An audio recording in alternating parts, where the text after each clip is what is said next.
we are going to talk about the cooperative principle by Paul Grice, right? In 1975, he has proposed his, theory, the cooperative principle, which consists of the four maxims, known as the Grecian maxims, right?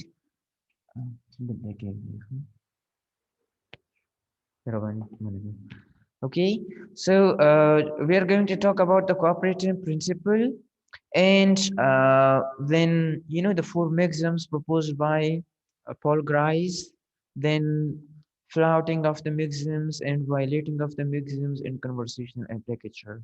That is what we are going to discuss in today's class. Okay, uh, what is meant by cooperative principle? The cooperative principle, right? Look at the word cooperation, cooperation, right?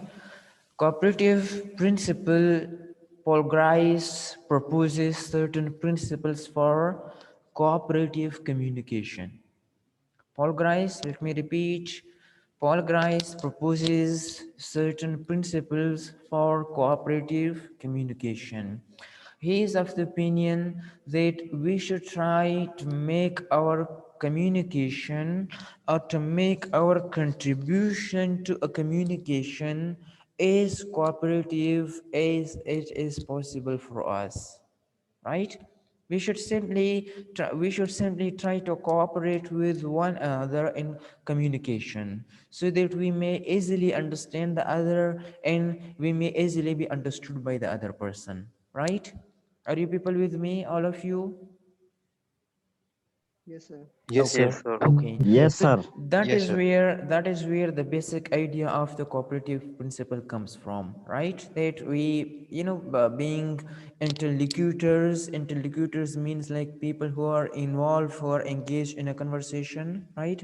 What should we do? We should try to cooperate with one another in order to understand the speaker easily and in order to be understood by the hearer in a better way, right? So that is where the basic idea of the cooperative principle comes from. Okay, now Paul Grice proposes four principles, just as I shared the sketch with you, the four principles, the four maxims of cooperative principle, right? How can we make our communication cooperative? By following these four maxims proposed by this gentleman, by Paul Grice. And keep in mind, I told this thing to section A, right?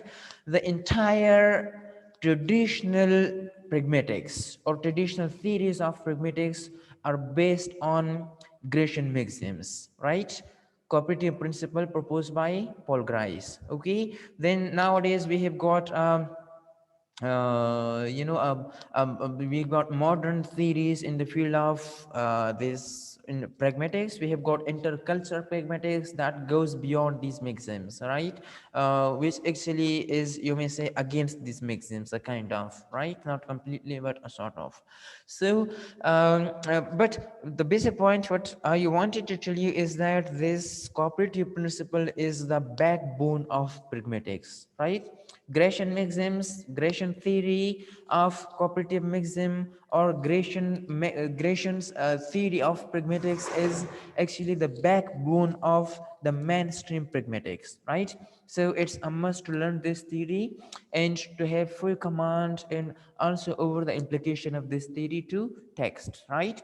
Uh, so, according to Paul Grice, there are four principles which we must follow if we want to make our cooperation, if we want to make our communication cooperative, right? Cooperative in the sense that we, in order to be understood, in order to understand the speaker easily and to be understood by the hearer easily, that is what he means by cooperative communication, right? So, the maxims are the quality maxim, the quantity maxim, the relation maxim, and the manner maxim, right? If you look at the word quality and quantity relation, and manner. So I think these terms are self-explanatory. Quantity, right? The quantity of information we share with our interlocutor, we share with the hearer, right? The quality of the information, then the relationship of the information with the topic under consideration, right? Like whatever topic we are talking about, like if there is a conversation going on, right? So there usually it is a must that there is a topic, right? And people talk about a particular topic. Like if someone meets you in the canteen or on the road, so the person, whatever you people talk about, there will be some topic, right? The person may ask you to show him the way towards the mosque, right? The person may ask you where is Shaheen chemist, or where is Namal, right? Or multiple things might be there, but there is a topic, right? So the relation mechanism means that is your the information which you are sharing, are those pieces of information related to the topic concerned or not, right? And then we have got the manner mechanism, the way you share those information. So let's talk about these mechanisms one by one in detail. Okay, I hope you people are with me, aren't you? Yes, sir. Yes, We sir. are here, Yes, sir. sir. Okay, if you have any problem, I mean connectivity issue, please tell me immediately so that I may resolve the issue immediately, right?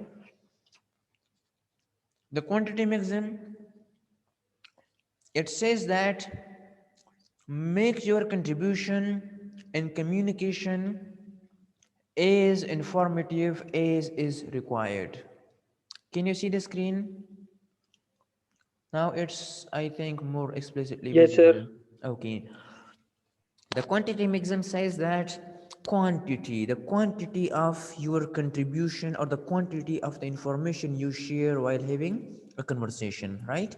So make your contribution in communication as informative as is required, neither less nor more than the required, right?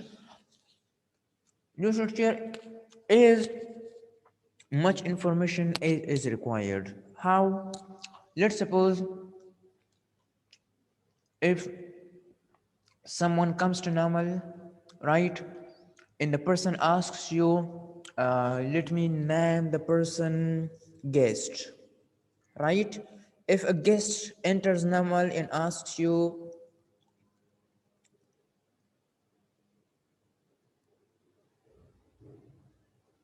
where is the mask, right? And your reply, now information, how much information is required in this particular situation? Let's suppose if you tell them it's in the corner behind the canteen near the hall, right? It should be the expected answer, the expected reply, right? It's in the corner behind the canteen and near the hall. Okay, but if the guest asks you where is the mask and you reply goes, let's suppose you are standing very next to the main gate of normal, right? So your reply should be it's in the corner behind the canteen near the hall, right? But instead of this, if you reply go straight there, you will see the office of the HUD. Previously our HUD sahab was Sir Sajad sahab. Nowadays our HUD sahab is Sir Islam sahab. He belongs to the Regain. He has done his PhD from Namal Islamabad, right? Along with the office of Sir Islam Sahab, and its right side we have got rooms for students. Then on the left side we have got a canteen for the female students of our university. You know, the female students of university, they want to sit in a separate room to enjoy their lunch in the university. Then behind that we have got the male canteen Okay, over there burgers are available these days, sandwich and biryani, and the tea is very fantastic over there. Behind that we have got the examination hall, and in the examination hall all the exams are conducted, and along with exams we conduct or we arrange our parties over there as well. There is the capacity of around 300 students in the hall. There is a stage in the hall, right? This is the area of the hall. Near the hall we have got the mosque. So आपका क्या ख्याल है, वो शख्स पागल हो जाएगा या नहीं होगा? काबू हो Yes, जाएगा। Right, yes, yes. I'm sorry, I just exaggerated the things, right? I exaggerated it too much, right? But these are the information which are more than the required. If you look at this, they are more than the required. Okay, on the other hand, if the guest asks you where is the mask, and you say corner, in the corner, right, in the corner or near the hall, near the hall. Now the person is a guest, he doesn't know where the hall is, just as he doesn't know where the mosque is, in the same way he doesn't know where the hall is, right? And you simply say near the hall. This information is actually less than they required, less than they required, right? So make your contribution in communication as informative as is required, as informative as is required to the hearer, neither less than the required nor more than the required. Got it?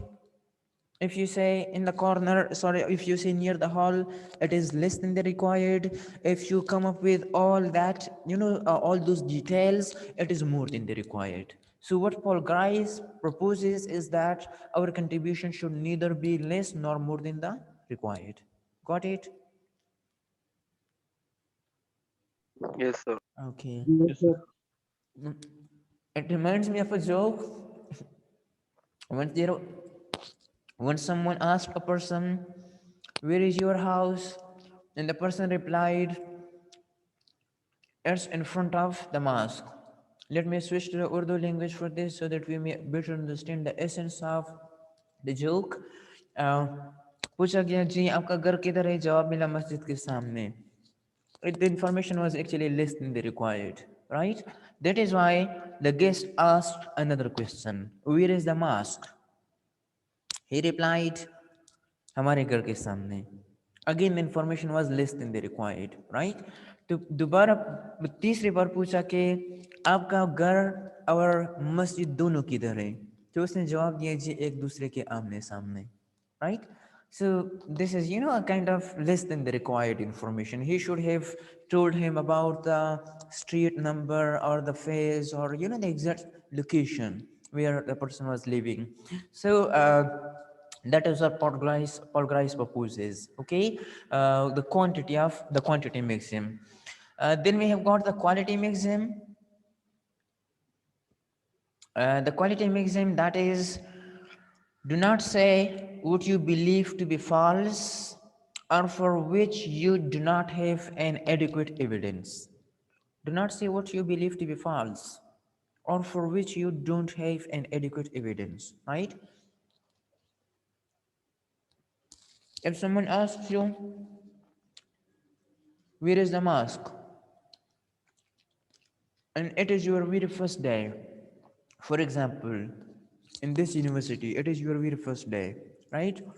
Just as that person doesn't know about the mosque, so do you, right? You also don't know where the mosque actually is. So if the person asks you where is the mosque, and you say go straight, then turn right, and you actually direct that person towards some other place, because you also don't know, you do not have an adequate evidence where the mosque actually is. You should better say sorry, I don't know. Okay, so do not say what you believe to be false. और या आप उधर उन्हें ये बताए कि you show him or you direct that person towards the office of Sir Gulzar Saab, the coordinator of coordinator's office, and you tell him that there is a mosque. That is what you believe to be false, right? And if you do not have an adequate evidence, still you should not say that thing. Okay, so that is the quality maxim. Quality, sorry, the first one was it is the quantity, and this one is the quality. It's a typographical mistake. The quality maxim. Got it? Quality. Is it clear? Yes, sir. Okay. The relation maxim holds that be relevant and to the point. Whatever you say, it must be related to the topic concerned. Relevant, relation maxim, right? So if someone asks you, where is the mosque? And you say, I have got only 10 rupees in my phone, or I'm out of credit, right? Or if someone asks you where is the mosque, and you reply, so Sulaiman ki class shuru ho gayi hai. So then we say in the Pashto language, the Zusawim or the Rabab Misawi, right? Because there is no relationship between where is the mosque and I'm out of credit, right?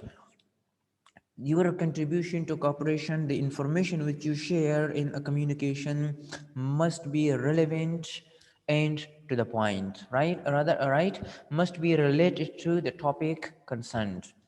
So that is the third maxim proposed by this gentleman, Paul Grice. Then we have got the manner maxim. The manner maxim means that we should be brief, we should be orderly, and we should be clear. Okay, ambiguous sentences should be avoided where there is ambiguity, right? The example which I provided to you in the previous class, I saw a man with the telescope, right? So we need to avoid ambiguous sentences. We should be clear, we should be brief, we should be orderly. If someone asks you about the mask and you tell him that the top left side of the university, right, or the western left side of the university, this is the main gate, right there is the office of Sir Gulzar, we have got the main hall over there, I am standing near to the gate, right? Like when there is no order. So that is what Paul Grice forbids us to do. Okay, he says that he suggests that we should be brief in our communication, we should be clear, and we should be orderly. Is there any confusion or question regarding these four maxims?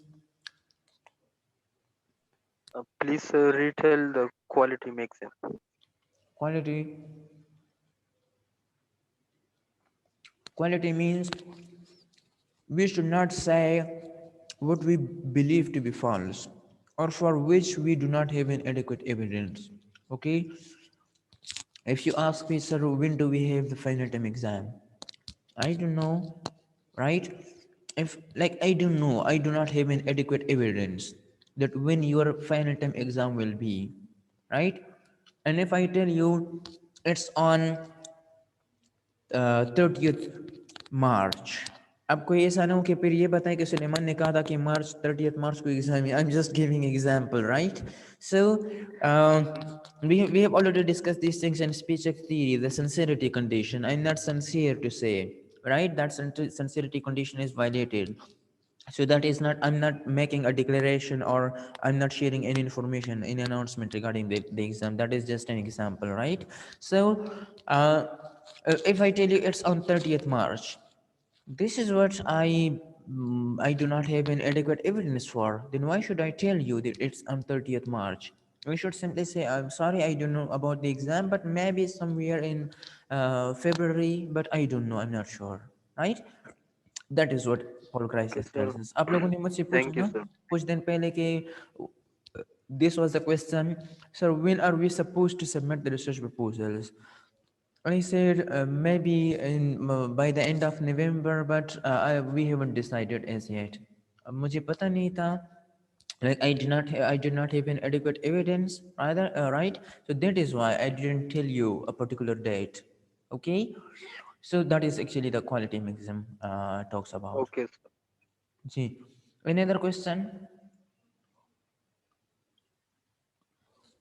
No question at all. Okay, Yes, look at sir. this example. A husband, No, sir, it's clear, sir. where are the car keys? Where are the car keys? Answer of Yes, the sir. wife is they are on the table in the hall. Now, all the maxims are followed here. All the maxims are followed, right? How? Where are the car keys? Look at the relation maxim. They are on the table in the hall, right? So the second utterance is related to the first one. It means that the wife has followed the relation maxim, right? If you look at the quantity maxim, so he's asked about the keys and she has replied, but the information is the answer is, or the contribution to the communication of the wife is as informative as is required, right? उन्होंने अगर ये कहा होता कि there is in front of us there is a hall, its length is like that and its width is like that, right? We have got a new carpet for the hall, there is a bed in the hall and two chairs and a cupboard and things like that. And then, if she has elaborated the things too much, so the information would have been more than the required, right? If she had simply said in the hall, so hall is a very big place. We're exactly in the hall. If she had said on the table, which table in which room, right? So the information would be, again, it would be less than the required, right? So she said on the table in the hall, like the information is required, right? So the quantity maxim is followed.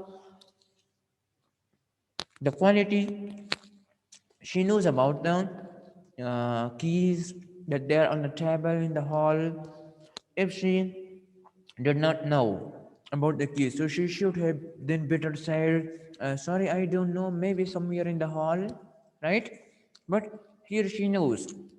She has said what she believes to be true and for which she has gotten adequate evidence, right? So the quality maxim is also followed. Then we have got the which one is the last one, the manner maxim. See, she is very orderly. They are on the table in the hall. A proper order is there. Okay, a special order, I mean order of place in terms of location, right? So all the four maxims are followed here. But Paul Grice says that sometimes we we try almost all the time to follow these maxims, but sometimes what we do, we fail to observe these maxims. Keep in mind this word which I'll be using very frequently, and whatever source you consult for this theory, you will come across this word, observation of the maxim, observing the maxims, right? And the opposite is failing to observe the maxims. Have you ever heard the word observe in this sense? Observe the traffic rules. ये तो सुना होगा ना? Observe the traffic rules. Have you ever come Yes, sir. across this utterance? Please observe the traffic rules. Follow, Yes, Yes, yes. sir. sir. Observe means follow, right? Follow. So observe, we, according to Paul Grice, we observe these maxims normally, right? But sometimes we fail to observe these maxims deliberately. We fail to observe these maxims deliberately, right? Failing to observe these rules. It is failing. Yeah. We fail to observe these maxims. How? Let's suppose Where is that guest? Let me make you mute the guest again right here. Okay, let me copy it for you. Let's suppose if a guest enters Namal and the guest asks you where is the mask, right? And you look at your watch which is on your wrist, right? And you say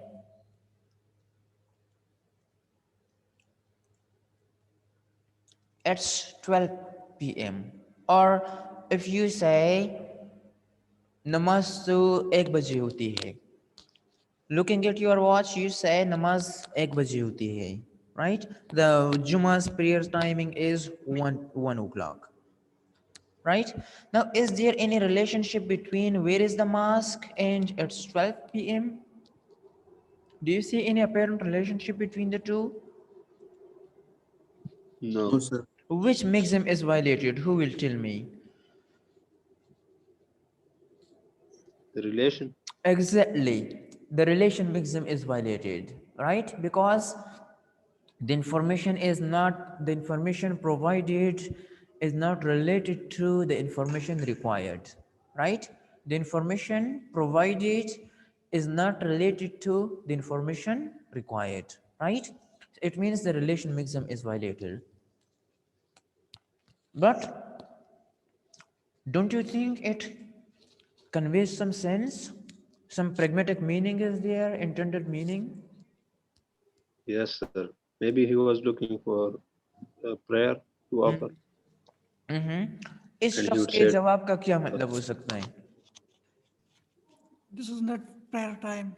या नमाज पढ़ने में अभी 1 घंटा बाकी है, "Bilbul." right? So what we do, we fail to observe maxims deliberately, right? What for?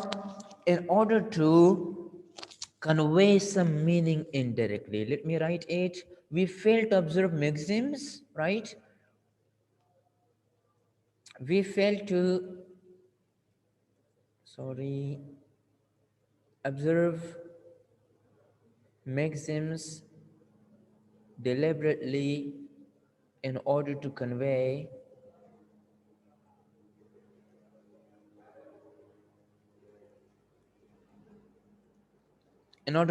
some meaning indirectly, right?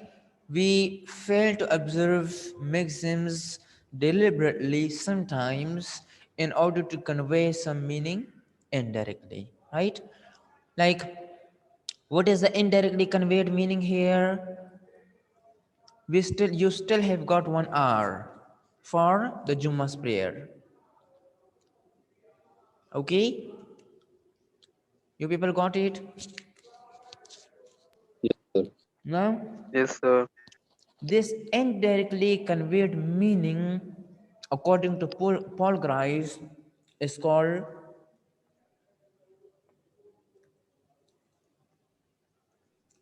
implicature. Implied or indirectly conveyed meaning. The indirectly conveyed meaning is called implicature. So what is the implicature right here? The implicature here is that you still have got 1 hour. In this case, guest speaker 1, speaker 2. So the implicature right here is that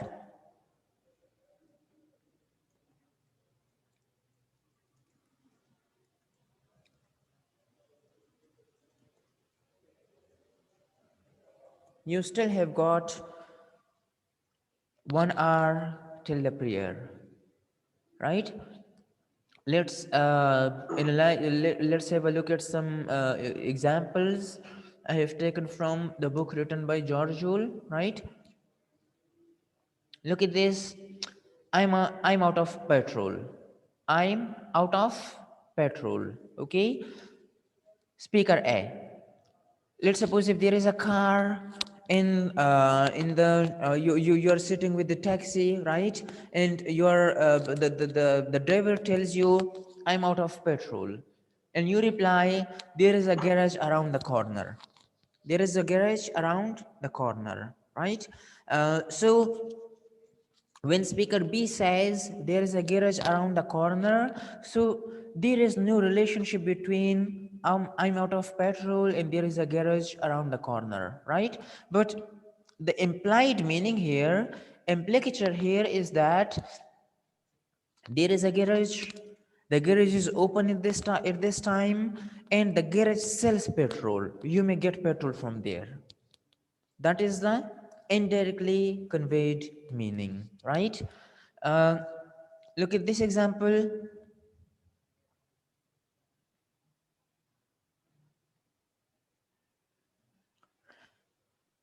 Is there another pint of milk? You is a customer. If you want to buy some milk and you go to the shop and you say, is there an you when you find that there is no milk available, right? And you ask, is there another pint of milk, right? And the shopkeeper replies, I'm going to the supermarket in 5 minutes. Do you think there is any relationship between the two? Is there any apparent relationship between the two? No. Again, the relation maxim is violated. Okay, what is the implicature? What do you think? What is the implied meaning here? So I'm that is going to come from the supermarket. Hmm? Communicate. Come again. That speaker B will bring it from market. Exactly. The intended meaning is that you just need to wait for 5 5 minutes. minutes That is the intended meaning. Okay, so this is actually the implicature. When, according to Paul Grice, when a maxim is violated, right, and a meaning is conveyed indirectly, so that indirectly conveyed meaning is called implicature. Got it now? Another example. What sort of poetry do you write? Speaker A and speaker B, name me 6 poets. What does it mean? What is the intended meaning here?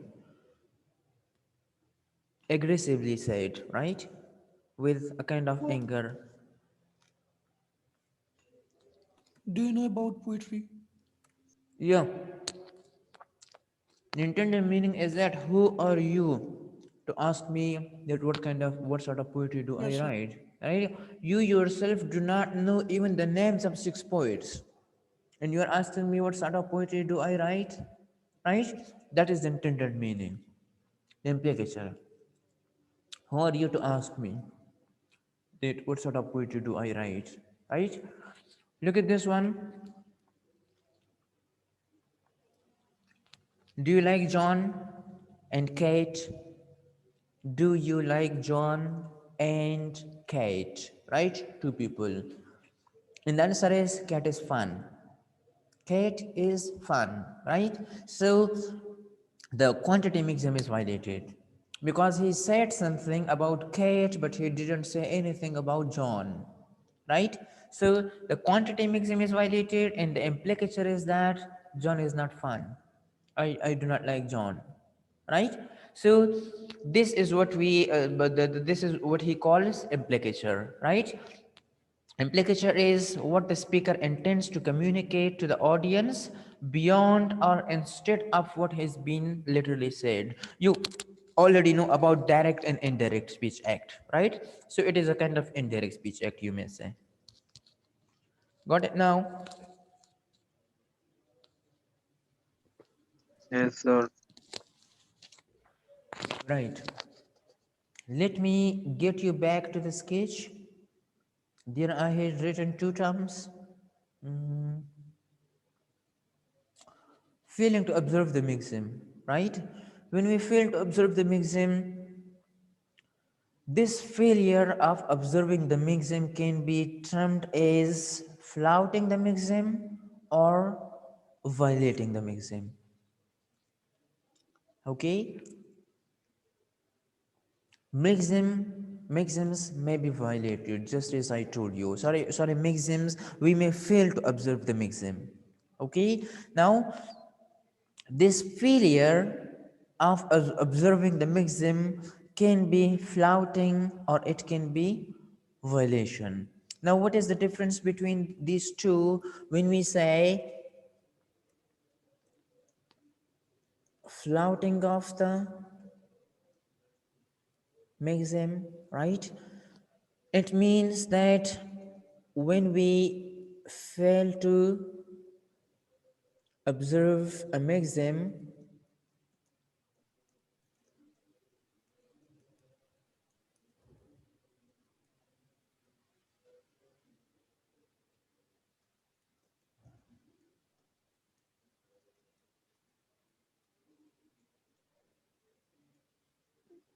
on the other hand, uh,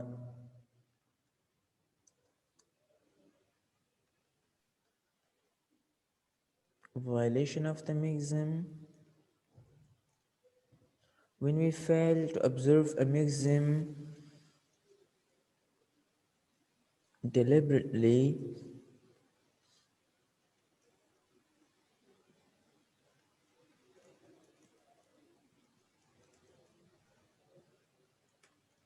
in order to deceive or mislead the hearer. Write it down, and then I'm going to discuss flouting of the maxim and violation of maxim. Both are, they are the two subtypes of failing to observe the maxims. Write it down and let me know so that we may discuss. Sir, Yes? I think these two sentences have same meaning. Now, we fail to observe the maxim Yes, sir. without It's without. having any intention, right?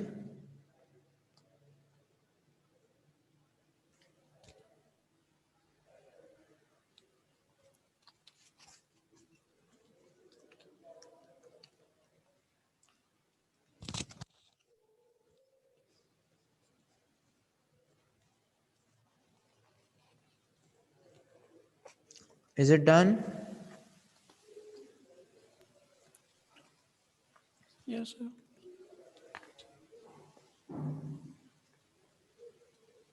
In flouting of the maxim, we convey an indirect meaning, indirect message. Yes. In flouting of the maxim, we convey message indirectly. In violating of the maxim, we try to deceive or mislead the hearer. How? I'm going to discuss. जी सब लोगों ने लिख लिया? Should I discuss? Yes, sir. Okay. Flouting of the maxim and violation of the maxim. Let's talk about violation first. Violation of the maxim means that when we fail to observe a maxim, when we fail to follow a maxim deliberately in order to deceive or mislead the hearer, in order to deceive or mislead the hearer. How? Look at kids, young kids at home. Okay, let's suppose when there is a kid and the kid is insisting for a chocolate immediately before the dinner, and usually we do not want to give the chocolate to the child, because we know that if the child takes the chocolate and eats it, then the child will no longer be able to take proper dinner, right, to eat much. So what we do, we try to mislead the child, we try to deceive the child, we try to divert the attention of the child, right? And how do we do it? When the child says, for example, when the child says, give me the chocolate, and what do the adult family members or mother or anyone else, what do they say? Oh, there is a cat on the wall. Ugura pa diwal tura pishuda. Right? We try to mislead the child, we try to deceive the child, we try to divert the attention of the child from the chocolate towards something else. Okay, sometimes the child asks us, um, I give me the chocolate, and we say, do you know Mr. So and so or Mrs. So and so is about to come here, or do you know we are going for a trip tomorrow, right? So we change the topic, we violate the maxim, right? If you look at this, the relation maxim is violated, because here the topic is chocolate and it's about a cat on the wall, right? So we deliberately we try to violate the maxims in order to deceive, in order to mislead the hearer, right? In order to divert the attention of the hearer. Look at talk shows. Look at talk shows, right? During this, when this BRT, this project was in process, so during those days, whenever some anchor person would ask any of the members of PTI, right, what about BRT, kitna time lagega BRT mein, so they would violate the maxims deliberately in order to divert the mind, and in order to change the topic, right, in order to deceive or mislead the hearer.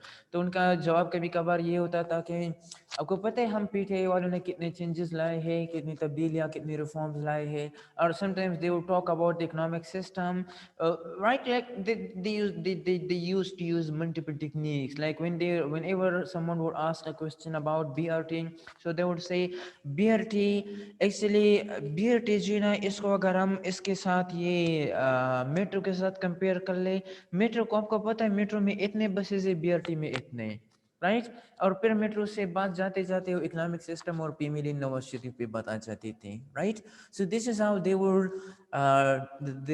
would violate the maxims, right, in order to deceive or mislead the hearer. Okay, so that is what Paul Grice calls violation of the maxim. I hope you people are with me, all of you, and there is no connectivity issue.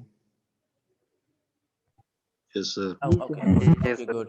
Now, flouting of the maxim means that when we fail to observe a maxim, but without having any intention to deceive or to mislead the hearer, just as I gave you the examples of implicature, right? That we simply want to convey a message in a kind of indirect way, right? Where is the mask? It's 12 p.m., right? Or just as those examples which I have already discussed with you in your class, could you please bring me a Tilnar card from the main chalk? And the answer is, sir, it's raining outside, right? So we indirectly want to say that, sir, I cannot go, or I need your umbrella, or things like that, but we do not want to deceive or mislead the hearer. Okay. There was a short story. I don't remember the name of the short story. I'm so sorry for that, because it was the text of the story was given in a paper of stylistics by Dr. Manila Gill, who is teaching me modern syntactic theories these days during my PhD coursework. Right? When I was when we were doing MPhil from there, so in the paper there was a question, and in that there was a text given, actually a short dialogue. In that dialogue there were four characters. A man was there, right? His wife was there, right? His two children, a son and a daughter, right? A son and a daughter. Now, what was that conversation all about, that dialogue? Actually, they had gone on a trip. I remember that they had gone on a trip, and the daughter was insisting, since she was a kid, right, a young kid, so she was insisting for a cab, for a taxi, right? Because she was tired and it was raining as well at that time. So late at night, she was insisting for a cab, for a taxi, and the father was a kind of, let me not use the word miser, because it will not convey the full sense and essence of the meaning, right? He was a kind of mucky choose person. I hope you know the difference between conjuice and mucky choose, don't you? Sir, there is distortion in your voice. Ji? Sir, what? There is distortion in the voice.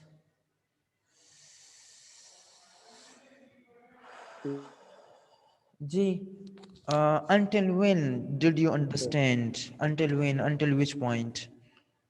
Who will tell me what was the last point you understood? His father was, her father Okay, okay, okay. was then. Let me change the network, right?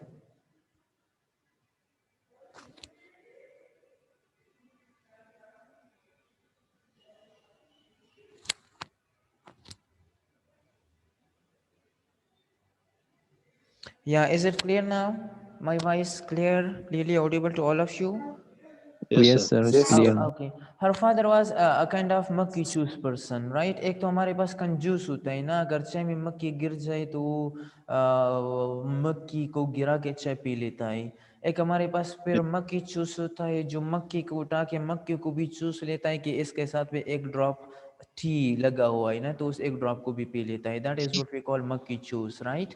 So Sir, ji, was am I audible? yes. Okay, so he is a kind of, very miser person. Now, whenever the child talks about the cab, right, the taxi, Papa, please, let's call a cab, right? So, what does the father do? The father says, Beta, do you know about the doll which I have recently bought for you, right? And then he tries to engage the daughter in the conversation related to the doll, right? Then after a short while, after a few minutes, the daughter asks again, Papa, let's call a cab. And the father talks about chocolate and then talks about some relatives, right? But he deliberately violates the maxims in order to deceive the child, in order to mislead the child, because he is waiting for the public transport, for the bus, right? He does not want to, rent a cab, and he wants to deceive the child, to mislead the child, to divert the mind of the child. That is why he deliberately violates the maxims repeatedly, right? So this is what Paul Grice means by flouting the maxims and violating the maxim. Any confusion? Sir, the daughter was also uh, The daughter was, violating the rules. no, she wasn't violating the rule, uh, The because father wanted to send directly and she denied to accept that. yeah, but when the father would be done with the conversation related to the discussion of the dole, so again बच्चे तो बच्चे होते हैं ना कि भी जो जिस जिद पे एक बार आ जाती है तो फिर उस चीज या बात का पीछा नहीं छोड़ते ना. So she would again say, Papa, let's call a taxi, let's call a cab, right? तो अब वो उनको engage करते थे in the discussion regarding doll or chocolate or guests. She would also contribute to that discussion, but after a short while later, she would, ask for the cab again, and he would again hate to violate one of the maxims in order to deceive the child again, and it kept on.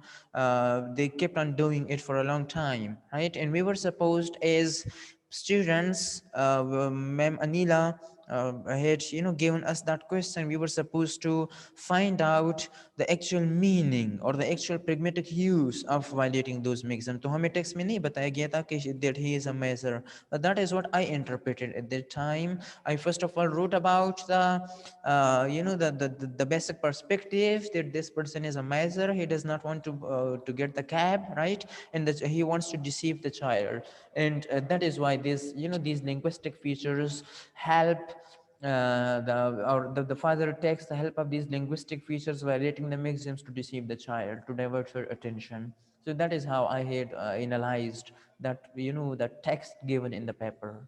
Okay, you should also be ready for such kind of practical analysis, and you will be given assignments as well very shortly, inshallah, very soon. Ji, any question so far, or any question, because we are done with the topic, right? No, sir. No question at all. I hope it was not boring, the topic. Yes, sir. Okay, go through it. It's available in the book written by George Yule in the chapter Pragmatics. But try to go to read this topic in much more detail from somewhere else, right? Yes. Okay. Chale ji, stay home and stay safe. Allah Hafiz.